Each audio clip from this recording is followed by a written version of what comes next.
દોસ્તો, ગીરના જંગલની અંદર આવેલા ધાર્મિક સ્થાનોને એક મોતીની માળા ગણી લેવામાં આવે તો એ મોતીની માળામાં પરોવાયેલું એક ખૂબસૂરત મોતી એટલે કનકાઈ માતાજીનું મંદિર. આ રમણીય જગ્યાએ પહોંચવા માટે તમારે જૂનાગઢ જિલ્લાના વિસાવદરથી 30 કિલોમીટર અંદર જંગલની વચ્ચે જવું પડશે. એવું કહેવાય છે કે અસલી મજા મંજિલ કા નહીં સફર કા હોતા હૈ. એમ અહીંયા પહોંચવા માટેની સફર તમને વાઇલ્ડ અને થ્રિલર એક્સપિરિયન્સ આપશે. ગીરની અગમ્ય વંદરાઈને ભેદીને આવતી નદીઓ અને પાણીના વહેણો અહીંયા મંત્રમુગ્ધ અવસ્થામાંથી પસાર થાય છે.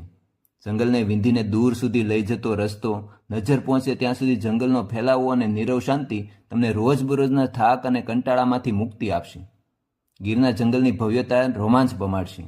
ગીર કેહરી અચાનક રસ્તાની વચ્ચે ઉતરી આવવાનો રોમાંચ ન ભૂતો ન ભવિષ્યથી જેવો અનુભવ કરાવશે.